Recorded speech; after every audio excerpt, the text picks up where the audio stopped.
Hey, good afternoon. It's 4:16 p.m. It is March the 3rd, Monday afternoon, and I just wanted to take a little bit of a break. I'm working on my second video follow up to autodidacts. Now, I know that I talked about making this project into 4 videos when I first started, but I realized I can condense it into 3.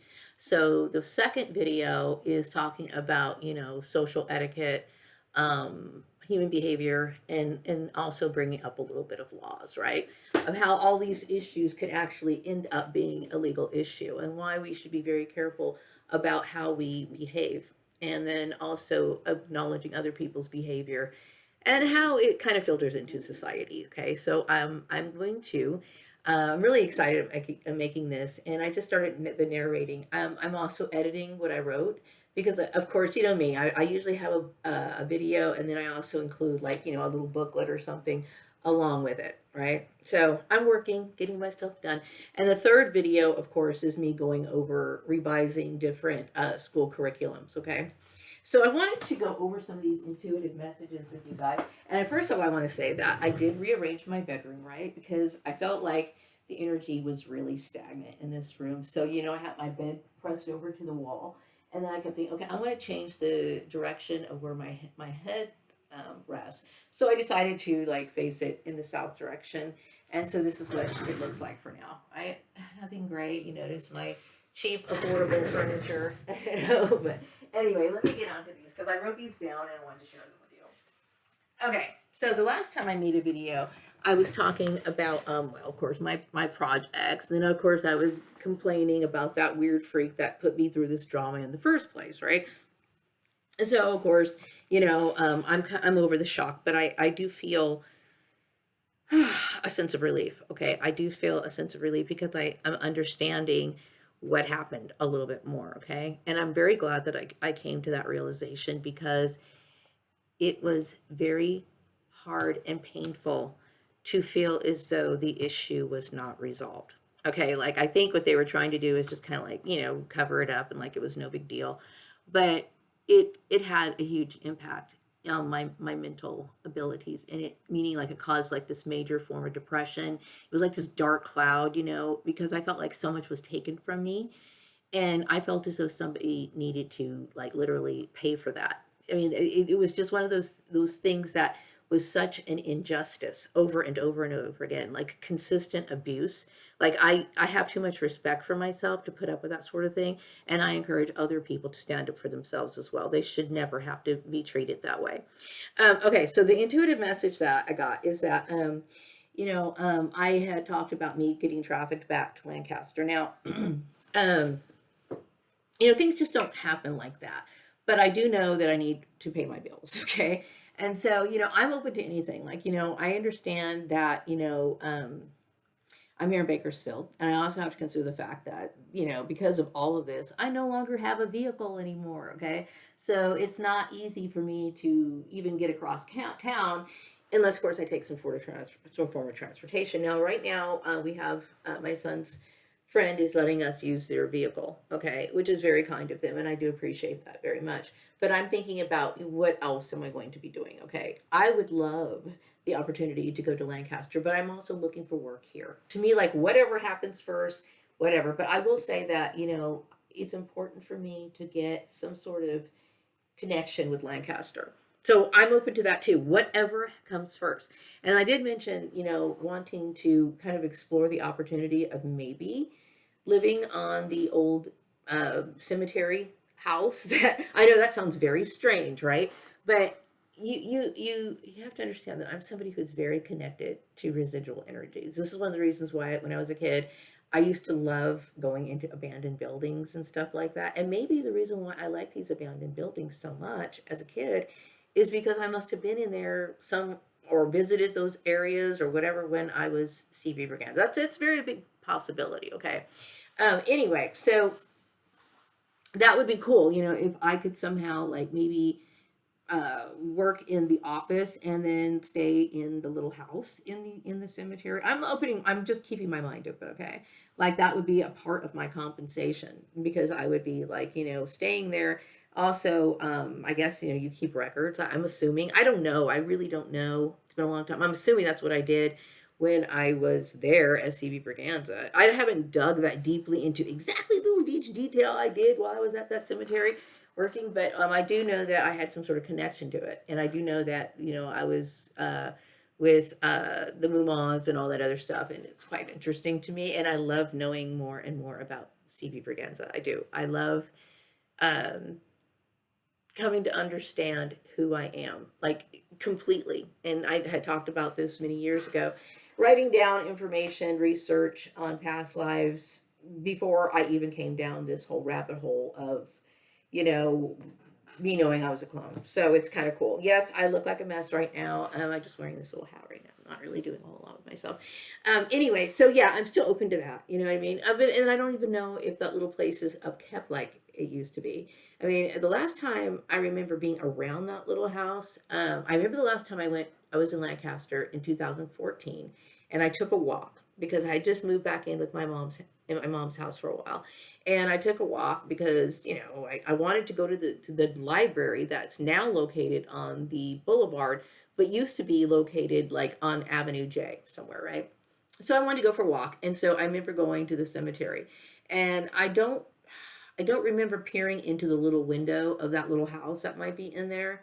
I don't remember doing that, okay? But I do remember doing that many, many, many years before that, okay? What I used to like doing is going to the cemetery and just looking at these particular graves that I used to visit when I was in high school, and I didn't know why I liked going over there. I might have known those people. Who knows? But it's fascinating to me, and I'm open to that possibility, okay? I don't know exactly what kind of records they keep. I'm assuming they keep records of, the families and when this person died and the plot locations and stuff like that. That would be cool. You know what I mean? That would be very cool. And it's a very peaceful place, very quiet. And I know that it's right next to the high school and whatever. I would be open to that. I also was open to being an apartment manager in Lancaster, California, specifically in areas that I was really crazy about. Like I mentioned, the beach, Cedar, Date, Elm. I think there's also one called Genoa. That's a cool place too. I just like those old places. I used to just like roam around those areas, and a lot of times those areas were completely blank. Some of them were just like, blank areas with just tumbleweeds and Joshua trees and stuff like that. But I felt energy there. You know what I mean?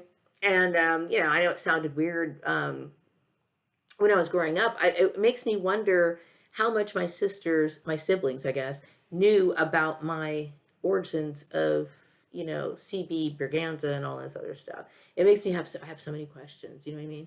I do know that when I used to talk to my sister about certain things, she used to have that look on her face like, oh my God. And then, there would be a lot of talk about, with my mom, her and my mom would be talking and stuff like that. So I don't know, maybe they were monitoring me or what, I don't know, but it's interesting. And yes, I am still open to living at the cemetery. I'm open to any opportunity that, is in alignment with my life, meaning like I want to feel content in what I do, during my days, okay? And I know that I have a lot of skills or whatever, and I'm just open to whatever is going to make me the most content for 8 hours a day, right?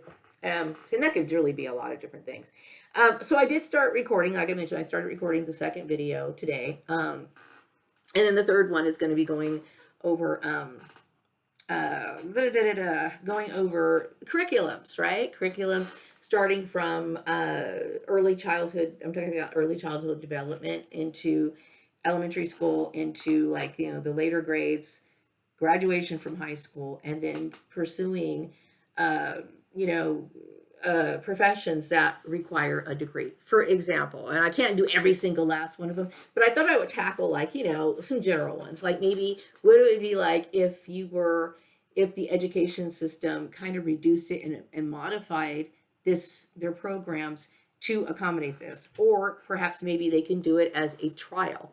Like, it could be introduced to the state of California to where they would take maybe 20 kids starting from elementary school and train them in this particular order, or they can implement certain things within their school system or whatever. But I'm just trying to get people to think about different ways of pursuing education, most like mainly because I feel as though the quality of life, our overall life, is the most important thing. When you think about how many years people put into going to college, and there's nothing wrong with that, okay, but they put in a lot of years of going to college, and we all know that, just because you have a degree does not mean equate to going to get the best job, okay.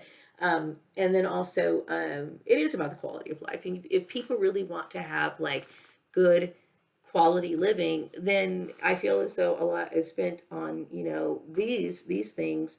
Education is always a great thing, but spending time on our education and then going into the workforce and spending so much time away from our families when that was our main goal in the first place, right? So I'm trying to figure out ways to suggest a better living for people. So anyway, I will be releasing it. And what's important, I want to know is that I am going to be reaching out to other people. Okay, because I really want to get other people's feedback on this. Now, I know that I have been in isolation for a very, very long time.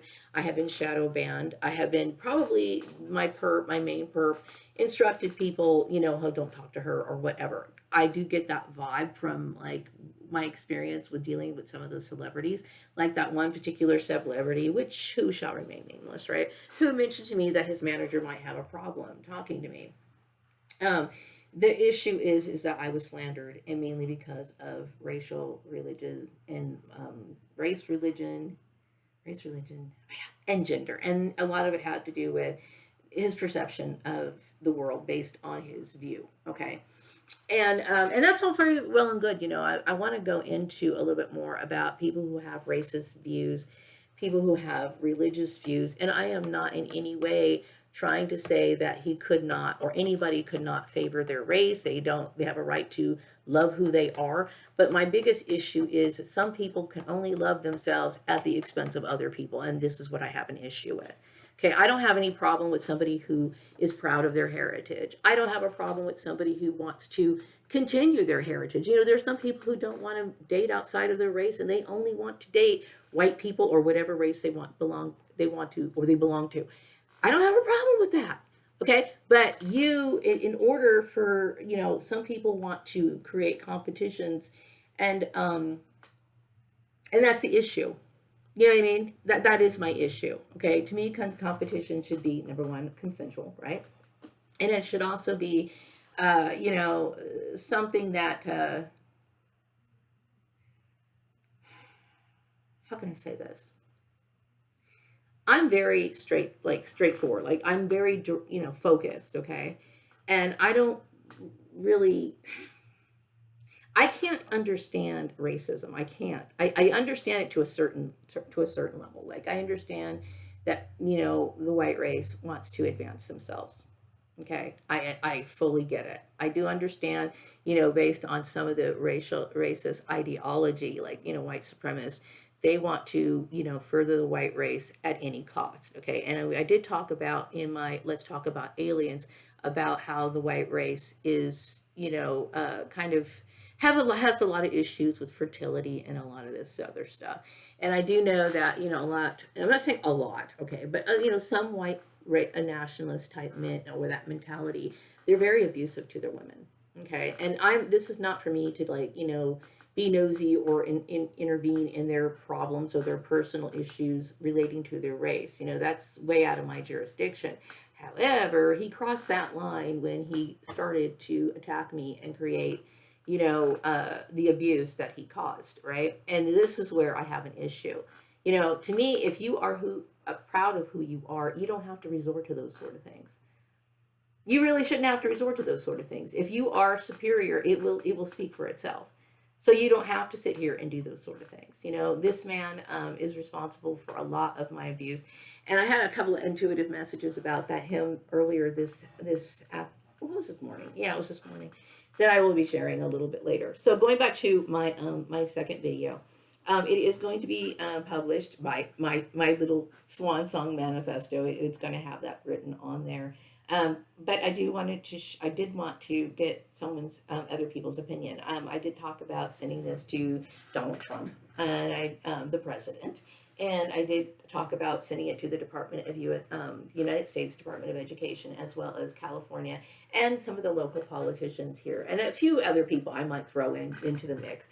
And it is what it is it's a combination of what I call psych law, right? Psychology and law, talking about human behavior and the behavior that we have. I mean, what it is when it comes to behavior and our habits and our behavior. Our behavior is shaped by many different things. Some of it is based on hereditary problems. Some of it's based on external issues. Okay, but the thing is, what we have to do is we have to understand that there are problems. Okay, and a lot of us do have mental problems. I mean, mental illness is very, very common, and it affects our behavior, whether it's external or internal. We do have a problem with people not really knowing how to interact with each other. And this is not in any way me telling people what to do. I'm just telling people the natural social consequences as to what happens when people go outside of that. Okay, now people can greet other people how they want to, and they can say hello, they can say hi, good morning. Some people don't even like asking people, how they are. Some people are like, well, asking people questions, ooh, that's kind of intrusive. You can greet and meet people however you want to. Okay, that's not what I'm saying. I'm just saying is, when these certain behavioral traits, okay, that a lot of people have, okay, that come out in their interactions, or they may be somebody who is experiencing other, behavioral traits in other people, and they may be suffering from it, and they may also exhibit these behaviors themselves. Okay, the reason why I'm creating this is because ignorance, is really not an excuse. Okay, especially for people who have been through. If you're college degreed, there is no excuse. There's no excuse. None. Okay. As a matter of fact, as I was researching some information about laws, and it's in my video. Okay, and here in California, as well as in all the other states, claiming ignorance of the law it's not valid. Okay, like you can't sit there and say, oh, I'm ignorant of of the law, because here in California, as well as the other states, they expect people to understand the law, or at least inquire in it, because inquire it because it is accessible to everyone.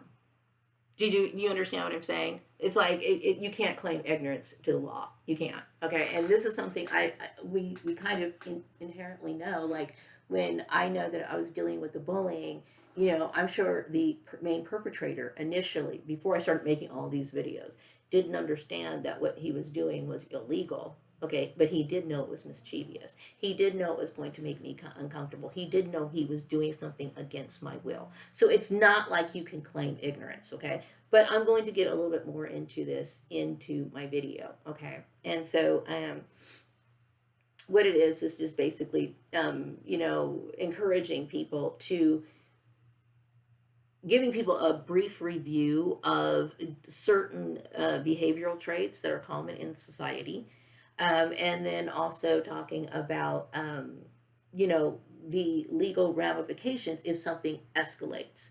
Okay, like if you are a victim of a gossip or a slanderous rumor campaign, such as I was, okay, that could be a legal issue. Okay, and not only that, it's also giving people the understanding to set standards about how they behave and the kind of people that they want in their social circle. You know what I mean? About setting boundaries. Okay, because when you think about it, we have the right to be happy. We do. We have the right to be happy. Happy falls under the category of behavior, human emotions. I would call that psychology, or it would fall under that guideline, right? But when we talk about our rights to be happy, then we have use of the law. So this is why I'm calling it psych law. Like, we're combining psychology with law. Okay. And so I'm going to be working on that. And I did want to say that I'm going to be sending this not just to people here in California. But it's starting here in California. I want to start it here in California and see how it works. You know what I mean?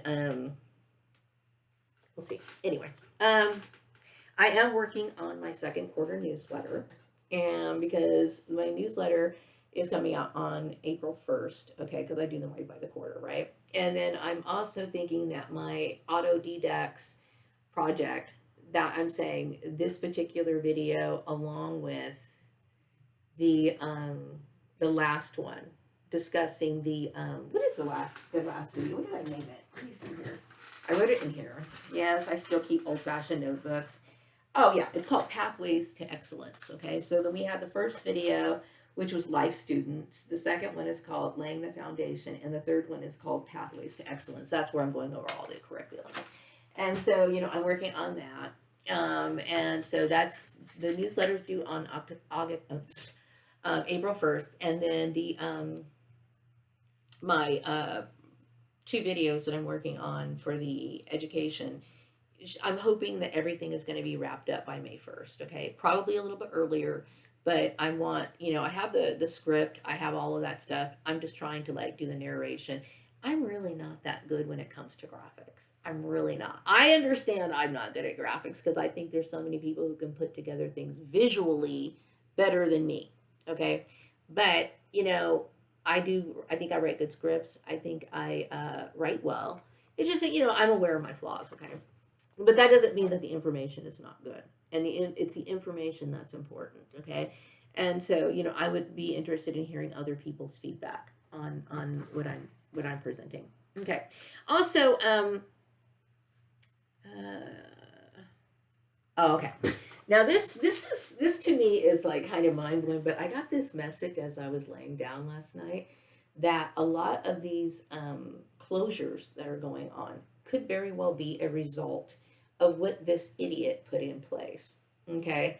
And I don't know for sure, but I get this weird hunch, and I will probably be going into meditation about it later. I do know that he had an active campaign against me specifically, and I do know that he had a lot of his own views on, like, a religion and racism. Okay. And like I said, this is my issue. People can have their beliefs all you want to. If you believe that you are like the king of the world, or you think that you're superior to somebody, you have the right to believe that. You really do. You really do. Okay? But you have no right to touch things that don't belong to you. You don't have any right to dominate another person. Okay? And see, this is what I'm talking about. And so you get a lot of people who say, well, I don't like people telling me what to do. My project has nothing to do with telling people what to do. It's informing them of the consequences of having this sort of attitude. Okay? You can't expect people to put up with that sort of attitude forever. And people, like I said, I know that in the last few months, people are talking more about setting boundaries. People are talking more about, their mental health. They're talking more about making these sort of positive changes for their own well-being. And they're not going to want to be around people who are toxic. Okay, and so this is what I'm talking about. And at first I was gonna like give this term, like coin a term, like natural selection. Natural selection is actually a term, I believe, that's created by Darwin. But when I'm talking about, I'm going to have to name it something different, right? But I was thinking about the natural process of what I'm going to call culling, natural process of culling people out of society that don't belong here. And it's natural because nobody wants to gravitate towards things that are that destructive. Their immediate reaction is, ugh. You know what I mean? If you found out somebody was beating kids and like they had kids like down in their basement, I'm not saying that's what he did, okay? But I'm just saying is, if you knew that this is the kind of person, would you invite them over for tea? No. Do you want to sit there, invite or recommend them for a job? No. Do you want to, you're not going to speak well of them. Chances are you probably don't want to sit next to them. You don't want to stand. You don't want to have anything to do with them. Naturally, right? So these people are going to find themselves naturally on the outskirts, as they should be, right? So, but it's the issue of how they behave. If people want to improve their quality of life, such as I believe this idiot really wanted to be, I think he was afraid. A lot of white people are afraid of, different minorities. They have this major fear that somebody is going to be better than them. You know, well then if that's your fear, then improve yourself. Hurting me is not going to improve you. That's my issue. Okay. So, and when it comes to this man who had these views, he was a very ignorant man. And I do believe that he led a lot of people to their doom, to their financial doom. I do believe that he had a lot to do with the encouragement of a lot of businesses to adhere to this, whether they realized it or not. Whether they realized it or not. And all of this gets infiltrated through things like social media and stuff like that. You have to be very careful. Okay, there's a lot of people out there who just do not have any respect for the law. They do not have any respect for other people for whatever the reason. Okay. Also, I got the intuitive message. Let's see. Okay, I already talked that. And what else do I want to talk about? Oh yeah. Okay. So yeah, I do believe that he had a lot to do with that. This was an active campaign. I know that when I was blacklisted, which is illegal to do, I was blacklisted. I realized I was blacklisted here in California. So I looked in other states and I really started realizing that I was being trapped at a lot of different places. And I do know that, these people use all kinds of ways of manipulation. And I'm going to talk about manipulation, coercion. I'm going to talk about a little bit about human trafficking. And I'm also going to talk about things that are not necessarily quite as deep as human trafficking. It's these everyday interactions that we have that can chip away and in certain relationships, whether that be your family, it could be your coworkers, it could be your neighbors, it could be just certain ways that you yourself or maybe you are experiencing from other people. So I'm trying to cover as much as I possibly can. And like I said, it's not me telling people how to behave. It's not me telling anybody that. I'm just saying is there are certain behavioral traits that naturally put you on the outside or the outskirts of society. You know what I mean? So anyway, and see, I was on the outskirts of society only because of a rumor campaign, which I didn't deserve. Okay, there are certain people who deserve to be on the outsides of society, and possibly not even there. They don't even deserve to be anywhere. Okay, so and I would say that he was one of those people. And yes, he did have, he wanted to subjugate women in general, and have a lot of men want to have control. And I was thinking about, this whole white race thing. And it's not. But see, when I think about their dilemma, some people take this issue very seriously, and they go through great lengths to try to propagate white supremacy. Okay. And see, I am not white. Okay. And I don't know what it's like to have my race be almost extinct. I have no idea. Okay. But in his case, it's almost as if he went through avenues to the avenues that he took were inappropriate. Now, if I was a white racist man, obviously my main focus would be and I do understand, and when it comes to this whole racial ideology, the whole point is to continue the race. Okay, they want to continue the race. Okay, I get it. You want to continue to race. Okay, but the thing is, there's only so many people on the earth. Okay, but if you want to continue your race, you don't beat women. You don't beat your women. I mean, it doesn't make sense to me to have. If you want to continue a society, you don't want to raise people in an abusive society. You want to raise an elevated society. So I don't understand. It's like you can't beat your women, and then get angry because they don't want to be with you. You know what I mean? So there's some improvement that needs to be made on that. If they choose to extend their race, they want to make their race better, then, you're going to have to breed better. You know what I mean? Breed better. And maybe that might include, for now, maybe there might be, introducing clones of stock and quality into your racial mix to create better stock. That's just one option, okay? That's the only option I can think of. Or you're going to just have to say, okay, well, then I guess you guys will have to exist through another race line or whatever. I don't know. Okay. This is just thoughts that are coming through my mind. Okay. Mind you, I am not white, and this is not an issue that really specifically pertains to me, but I'm somebody who dealt with the end result of somebody being confused or whatever. I did notice, though, that his wife was not white. Okay. Which is funny because I notice a lot of white racist men do marry women who are not of the same race. You know what I mean? And maybe it's because they feel as though I do believe that he had a very low self-esteem, like really low. I don't think he liked himself at all. I think he probably hated himself. He seemed like a real loser. Um, but he probably felt as though if he was to marry a woman of a different race, she would worship the ground he walked on. You know what I mean? I don't know. It's not my problem. But I'm just saying is, I am not here to create racial tension. I am here to exist, to be some sort of example of some sort. Okay, so I do understand that I have some sort of spiritual calling. You can't be King Solomon and not have some sort of meaning. Okay, but my issue is not to sit here and bash on white people. I didn't bash on white people when I was growing up. I have no intentions of bashing white people now. Okay, except for the idiot who caused all of this and made everybody suffer. That to me is just like, I can't even believe it. And yeah, I do believe that he's responsible for that. I mean, even though I haven't gone into deep meditation, I do believe that he was. This was an active campaign.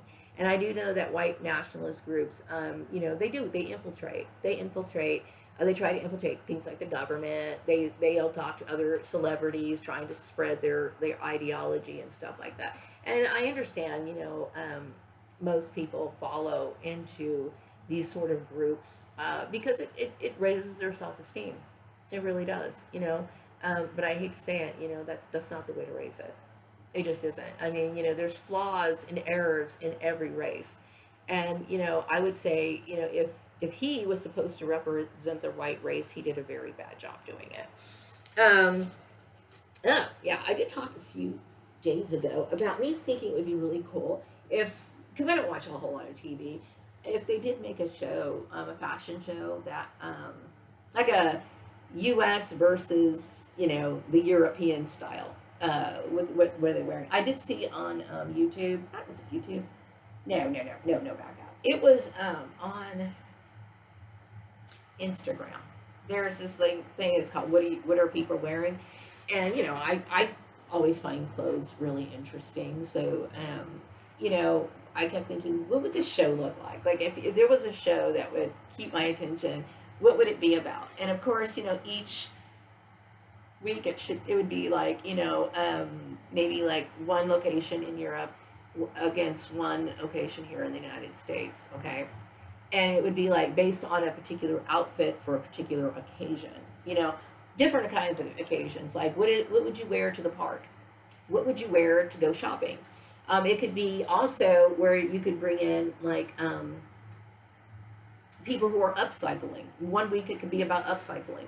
It could be somebody who designs clothes. You know what I mean? And then also people who were just putting together different outfits. It would be different week to week.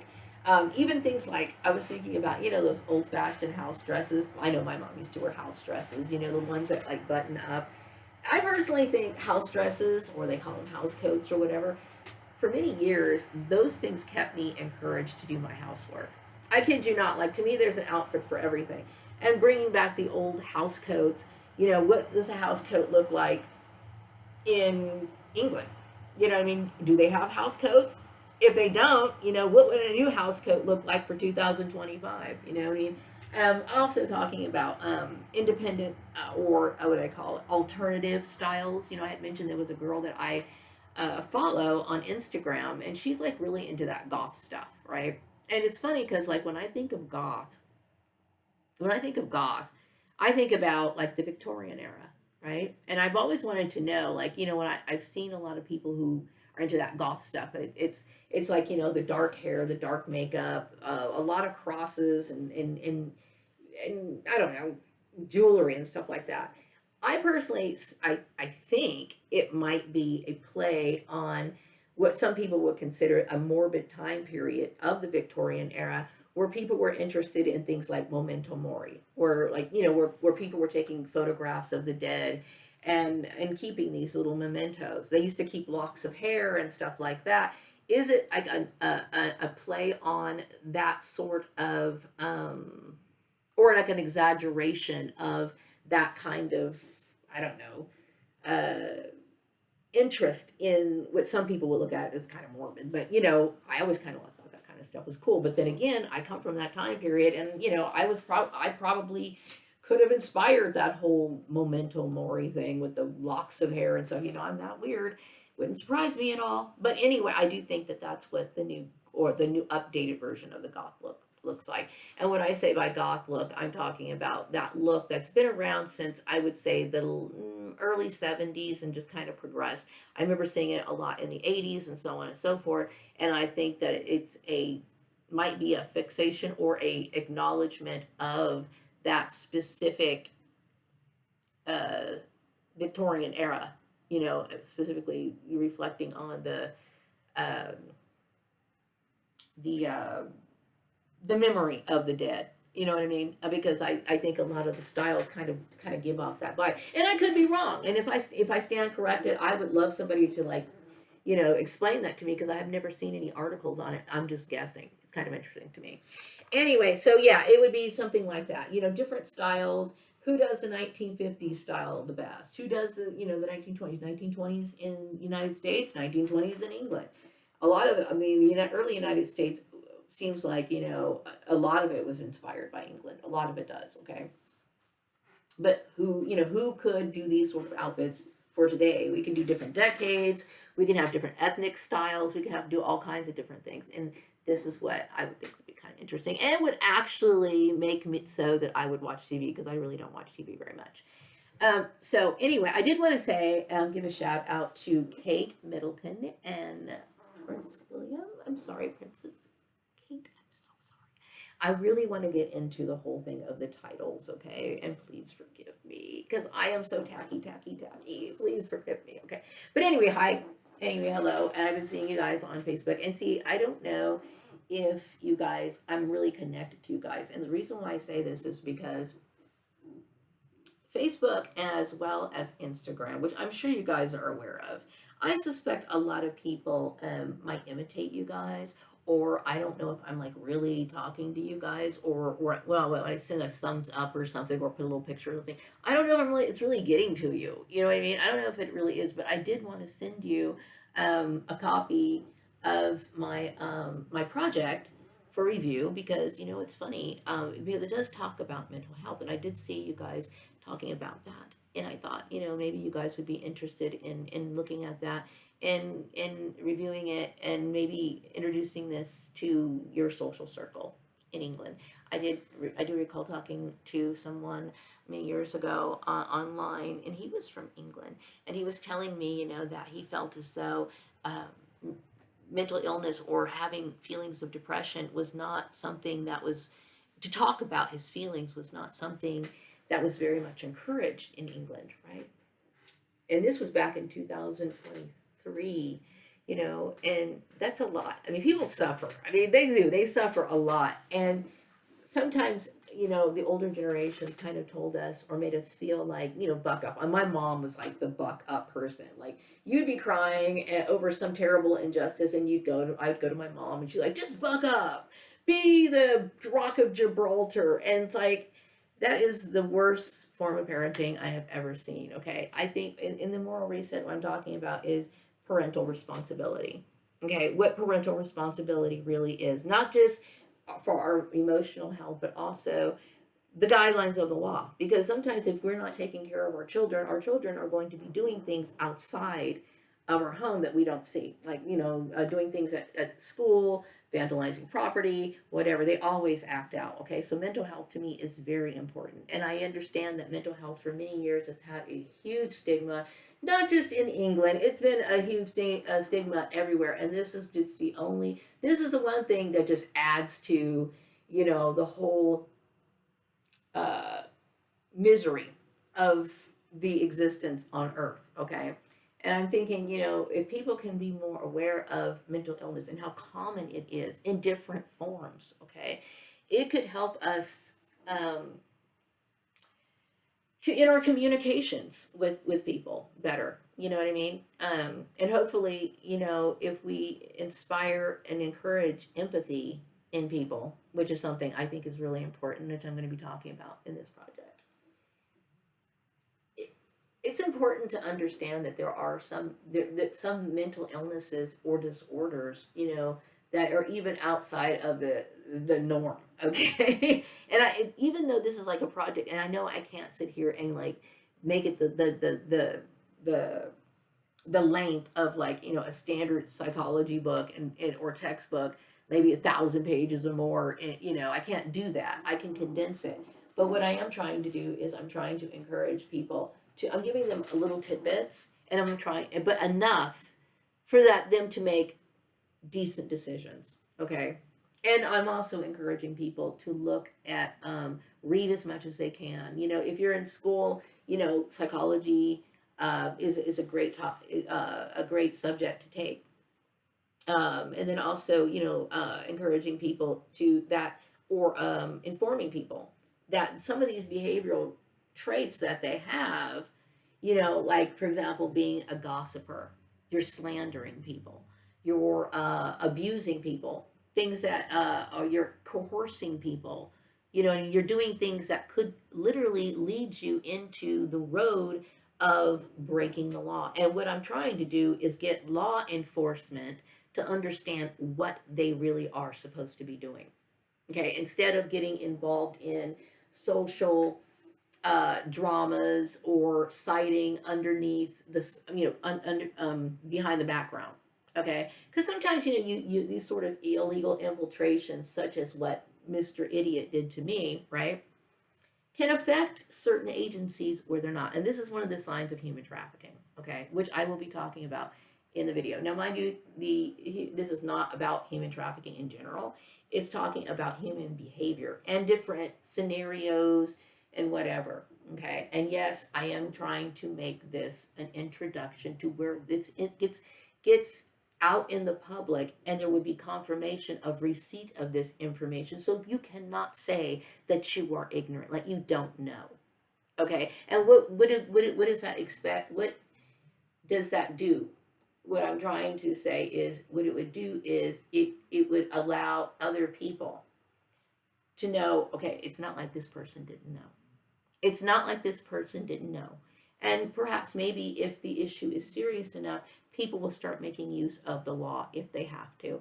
And also, it would inspire legal agencies such as law offices, the police department, and stuff like that to know what their real role is instead of game playing. Okay. Which is something that does filter into certain agencies because they do not either uphold the law or they're ignorant of the law. So yeah, I'm definitely going to be reaching out to you, both of you. Oh, I did want to say a shout out to King Charles. I hope that you are doing well as your queen, Camilla.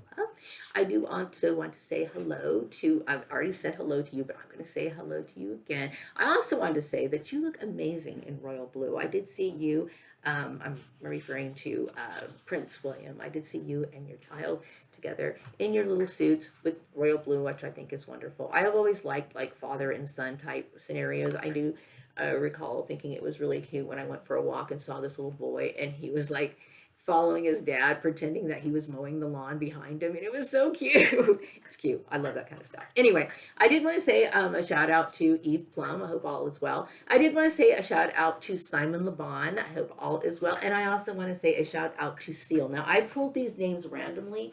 What I did when I started doing like the shout outs to celebrity, I think that was like about a year and a half ago, I wrote down some cards, like about 50 names in a card on these little cards or pieces of paper. And then I just kind of pulled them randomly. I did want to say a shout out to Seal. And, I was thinking about your album. I just remember like that album is, I think I'll probably listen to it today as I'm like thinking, because I'm putting stuff together, and sometimes music just helps me think. But that particular album was so powerful and so memorable because that was the year that we realized we had to put my father in a nursing home. Okay. And it was really, really sad. And I just remember like listening to that as I was cutting my father's hair. Right. And I did a shitty job, but I was cutting my father's hair and realizing that he was just not there. Like he was not, he didn't have the ability to remember. You know what I mean? He had an Alzheimer's related disease. But that was just like that time period. It's just like it's so beautiful. And there was a song on there that really reminded me of my dad. I think it's like I don't remember the lyrics. I'm not even going to sit here and like quote them, but I'm just going to say that that was a very beautiful piece of work. And thank you. Anyway, so I'm going to wrap up this video, and I do want to say that I need to spend as much time as I possibly can looking for work. And like I said, I am open. I do want to get back to Lancaster somehow, some way. But I don't know. You know what I mean? However that works, I know that I am here. My son is really my only family that I have.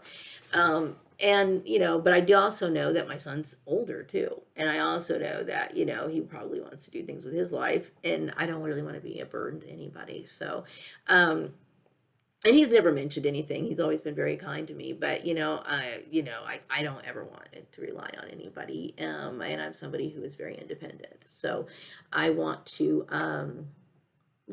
do whatever is best, for the both of us. And so, but right now, I'm not looking for work today, but I will probably start looking for work on on Wednesday. I will be sending out like a message through social media, hopefully to get in contact with the cemetery just to see what's going on. I'd like to know. I don't know if some of the old places other than the cemetery has been located. I get the kind of feeling that people might be looking. That would be cool because if I could just somehow rent a place and especially if I could like find a place where I could work and walk to work or something, because right now I don't have a car. Now hopefully I will end up getting a car eventually. That's my car, but that's gonna see. You see how this whole thing takes a person down. You see how it's bad. Okay, it's really bad. Anyway, I'm going to wrap up this video. And I hope you all have a wonderful afternoon. And I will be reaching out to some of you guys on social media. Take care. Bye-bye.